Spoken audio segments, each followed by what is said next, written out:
And then the other thing is community benefits agreements, which I'm guessing you might want to talk about in your small groups. But a community benefits agreement can cover a lot of territory. It's basically anything you want it to be, but it's a way to approach your developer when they come into town wanting to build a hotel or whatever it is they want to build, and to say, well, if you're going to do it, we want to make sure we get certain things for our community. And the things could be anything from jobs to,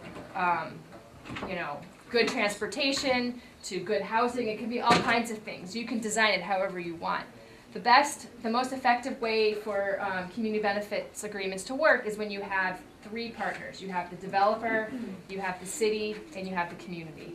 And those three interlock and they come up with, it's like a Venn diagram, that intersection. They come up with something that they think they can all agree to.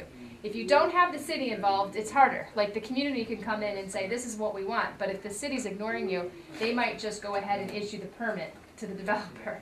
So it's important to try to get to the city and to make the case to the city so that they're on your side when you approach the developer. Who's the community? Who do they define as a community? Well, the community can be whoever you want. You can define yourselves as the community. You can be this is the beauty of organizing. You and 50 people that you organize with say, this is what we want.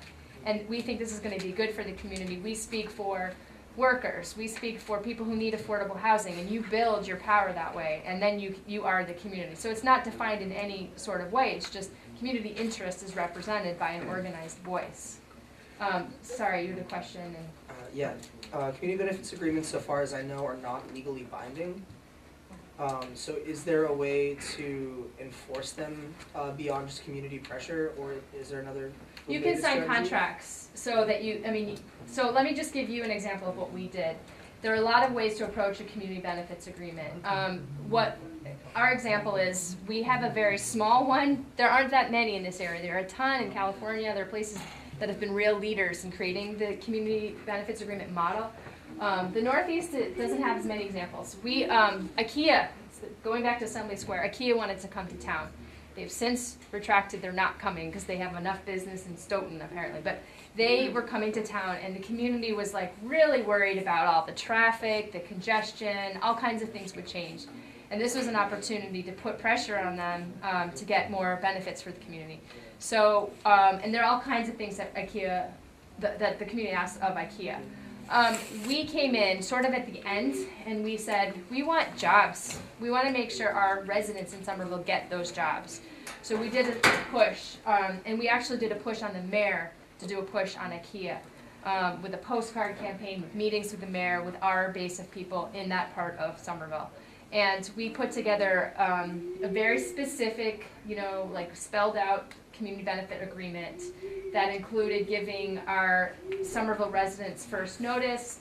We actually wanted a percentage. We wanted to ask for 30% of the jobs to go to Somerville residents.